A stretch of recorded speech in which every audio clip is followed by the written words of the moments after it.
Aloha.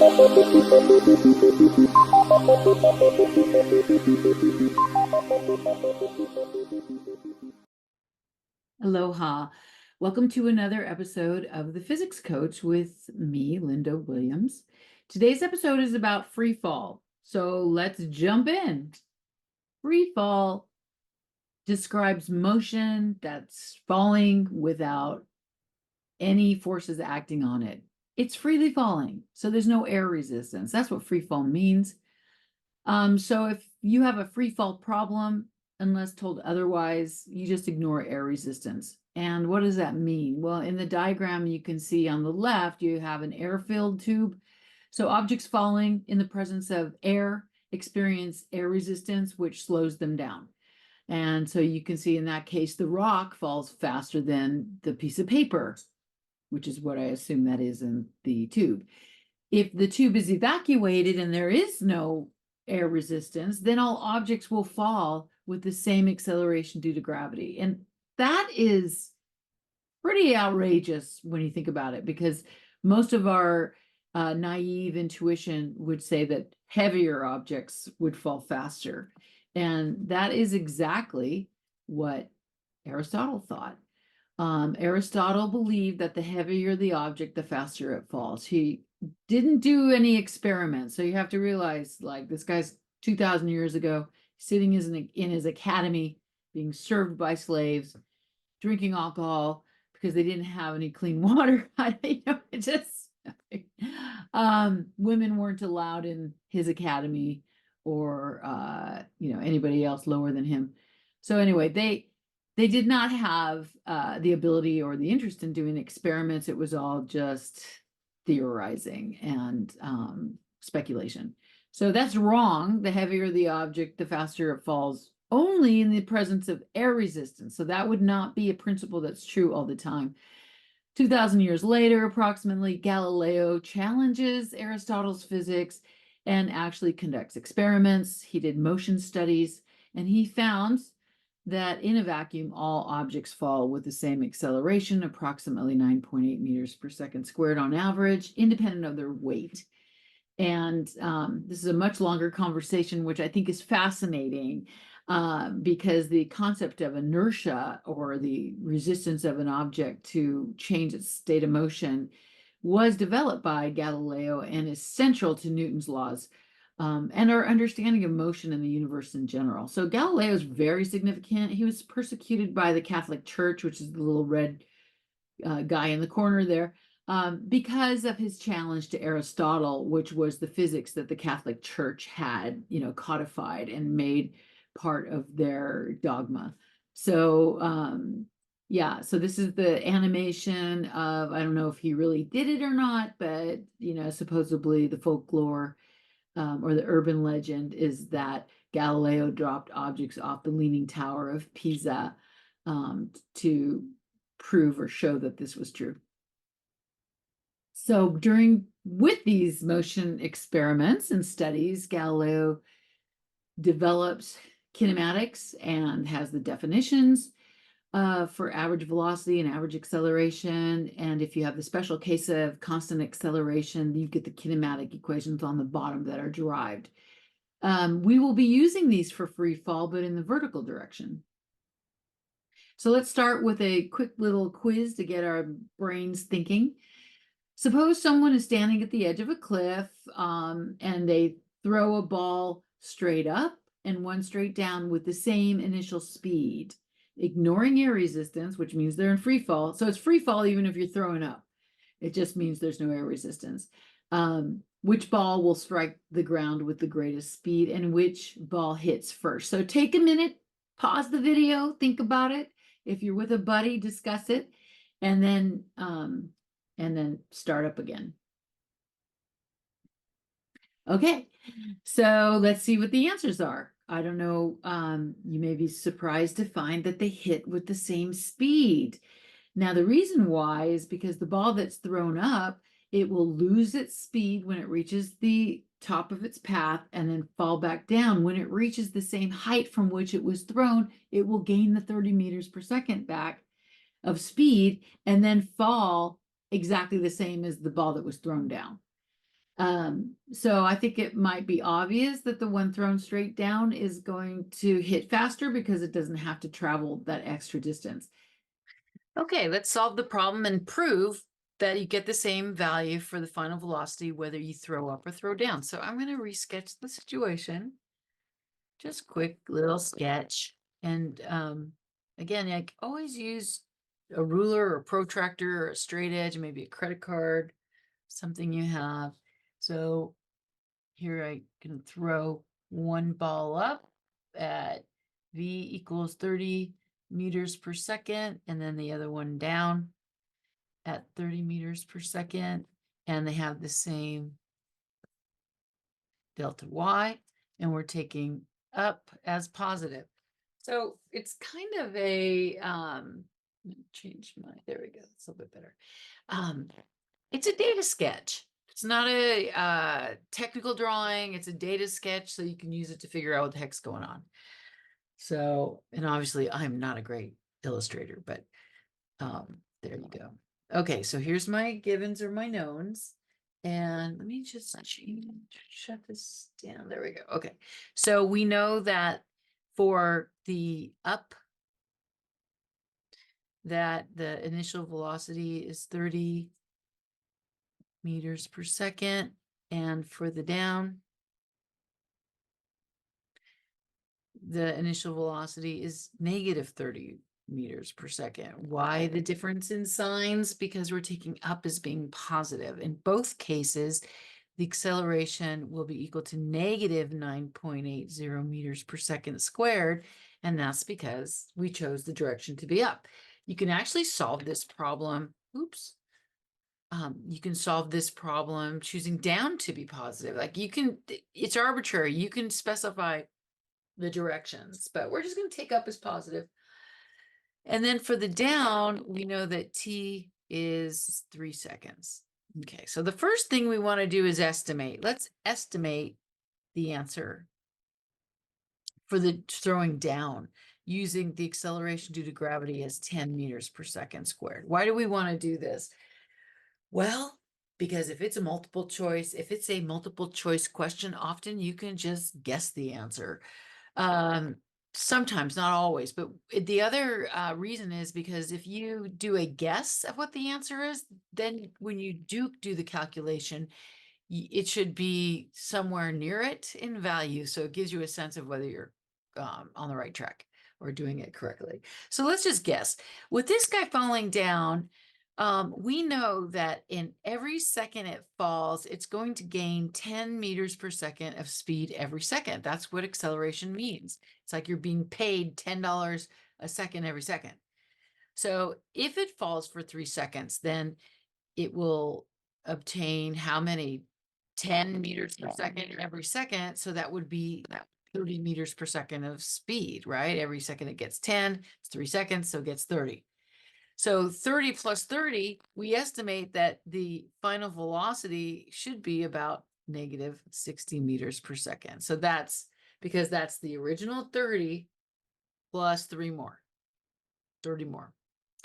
Okay, so we should get somewhere in the ballpark. Now, is the real value going to be greater than or less than 60? Well, it should be less because this is an overestimate. So this will be an overestimate. Okay. So if this is a multiple choice and I have, answers there, I might be able, just by guessing the answer, be able to select which one I'm going to choose without even doing the work. But let's go ahead and do the work. So I want to know the final velocity, what for the down. So V final equals question mark. Well, I go to my equation sheet and zoom on in a little bit. And here's my different equations. So I have this equation here. It has V final, V initial plus the acceleration times time. I think I have everything in this equation to solve the problem. I don't know the displacement, so I can't use this equation, and I don't know the displacement, so I can't use this equation. So I'm going to use this equation here. So I get V final equals V initial plus AT. This is a generic equation that I customize in 2 directions, in whichever direction I'm using. So in this case, we're doing free fall in the vertical direction. I don't want to use subscripts unless I have to. And I know what's going on, so I'm not going to use subscripts. So for the throwing down, I have negative 30 meters per second plus a negative 9.80 meters per second squared times 3 seconds. This is just what we did in our heads. We did this in our heads to do the guesstimate, but we put 10 there. See, these equations make sense because they came from our brains. All right, let's do a quick calculation.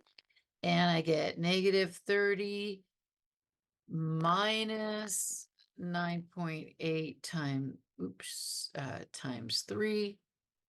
And I get negative 59.4. Make sure you don't forget the minus signs or you'll get the wrong answer. 59.4 meters per second is my final velocity when it hits the ground. And notice it's almost 60, but a little bit less, which is what we guessed. So right on. Now, what about finding the height? So I have delta y is equal to what? Well, I go to my equations and I could use this equation because I know the initial, I know the time, so I can use this equation, and I can also use this equation because I have v final, v initial, but I'm just going to go with this equation because it's straight across. And if I don't have to do a square root, I'm not going to do a square root.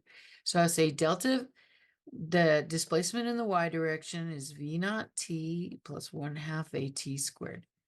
I'm not doing subscripts because I don't have to do subscripts. I know what's going on. It's all one direction. When you start doing two-dimensional projectile motion problems, you have to subscript. But since we're just one-dimensional, I don't care. So, but if you want to, you can, but I'm not going to. Okay, 30 meters per second multiplied by 3 seconds plus 1/2 negative 9.8 meters per second squared times 3 seconds squared. I got a little sloppy with the sig figs there. It should be 3, but we're okay. So I'm going to put this in my calculator, and remember, don't forget the negative signs. Otherwise, it'll be incorrect. That's definitely the biggest mistake people make when you have negative values is they forget the negative sign. So I got negative 30 times 3 minus 0.5 times 9.8 times 3 squared is 9. I get, ta-da, 134.1. So I get negative 134 meters. Why is it negative? Because it fell down and up is positive. So we expect a negative value because the net displacement was down.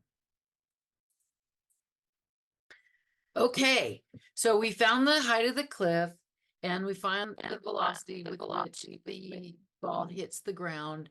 So now let's prove that the ball thrown up at 30 meters per second hits the ground with the same velocity, same speed.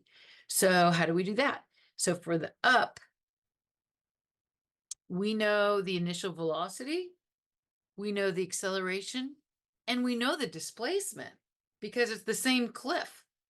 So since I know the initial, check, I know delta y, check, and I know the acceleration, check. Okay, so I want the final.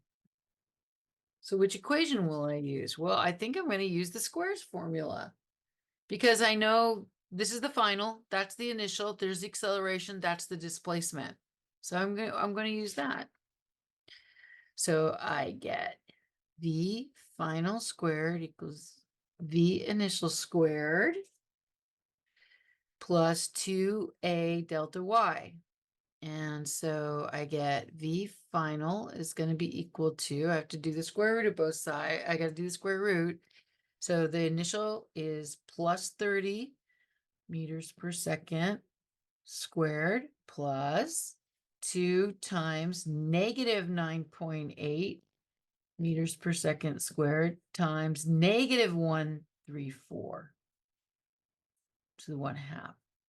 It's super important, absolutely essential that you keep these negative signs, because if you don't, you'll probably end up with an irrational number or just the wrong answer. These are going to cancel, the negative signs will cancel each other out.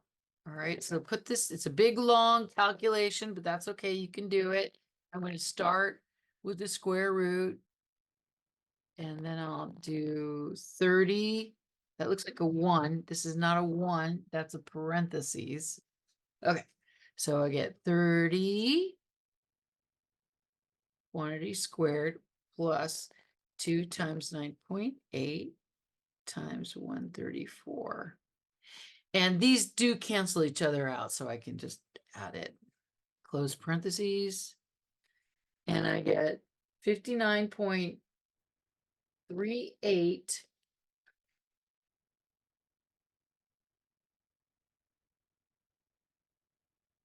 which is approximately, ta-da, 59.4 meters per second, which is the same answer. Now, what about the sign? Well, remember a square root, you get a plus or minus when you take the square root. So we're going to keep the negative because of the context of the narrative. In other words, we know that it's going to hit down, so we're going to keep the negative. And, this might upset mathematicians who want precision all the time. Well, it's not a matter of precision. They just want everything to work out and not be messy. And this is one of these messy things about physics, that you have to look at the situation and choose the plus or the minus. It doesn't happen by itself without human intervention. So, and that's going to be the final velocity. Now, how do we find the time for the flight? So we assumed that the one thrown down will hit sooner than the one thrown up. How much more? First, let's guess. Okay, let's guess. So I'll just redraw this for a second because I don't have enough space on the other piece of paper. So, okay. All right. So I throw the ball up at 30 meters per second. It's going to go up and come back down. Okay. How long do you think it's going to take for gravity to stop it at the top of the path? If gravity slows it down at 10 meters per second every second, approximately, right? So approximately, like after the first second, it's going 20. After the second, it's going 10. After the third second, every second, gravity eats up 10 meters a second every second of speed. So it should take about 3 seconds to get to the top, approximately. A little bit less because the acceleration due to gravity, or a little bit more because it's not this strong, right? So, and then guess what? It'll take about another 3 seconds for it to get back down to the place where it was launched. And then once it gets here, it takes another 3 seconds to fall like the other guy. So the total time is about 9 seconds. Will it be more than 9 seconds or less than 9 seconds? I'm pausing so you can think about it yourself. Well, it should be a little bit more than 9 seconds because the acceleration due to gravity is not as powerful as 10.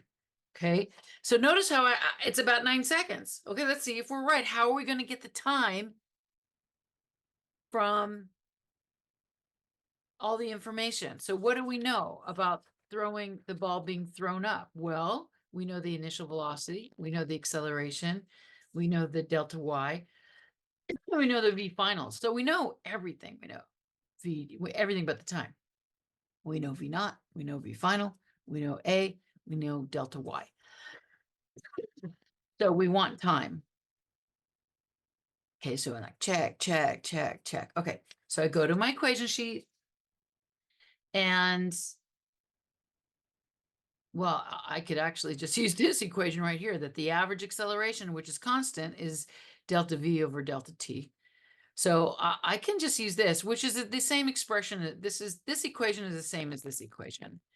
I could also use this one, but why? I'd have to do like squares, there's no time in this equation, so I can't use that one. So it's between these two, and it's just less calculation, faster. I mean, ideally, if you're taking a test, you want to use the equation that will be faster. So I have the acceleration is delta v over delta t, And when I rearrange, oops, I get delta T equals delta V over A. But what's that? That's V final minus V initial over A. Okay, so V final is negative. Okay, it's negative 59.4.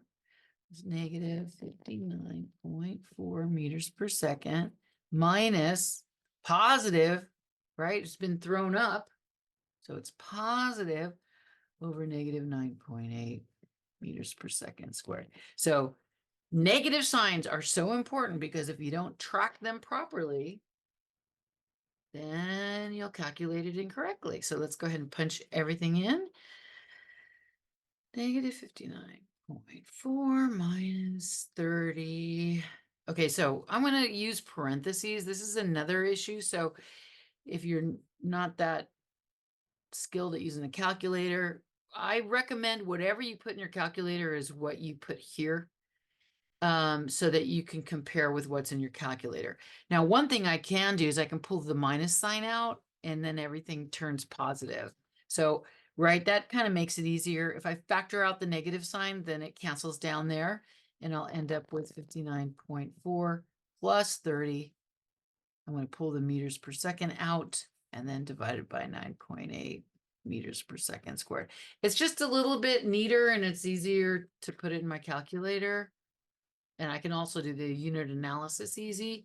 So I have parentheses 59.4 plus 30.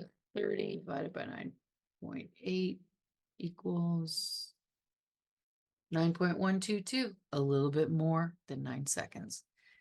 So I get 9.12 seconds. Let's see how the units work out. This is a meter per second, so that cancels that, and then this comes upstairs. So that works out. The other thing you have to be careful about is you can't have negative time. There's negative time means backwards, and we can't have any negative time. So it worked out to be positive, so that's good. The units work out, and guess what? Guess what, my friends? It's a little bit more than 9 seconds, which is what we guessed. Physics, yum, yum, man, it works out. Well, I hope you found that useful and fun, and I hope you come back for some more. Please like the video and subscribe to my YouTube channel. And if you're interested in private tutoring, then check out this site, thephysicscoach.com. Mahalo, aloha.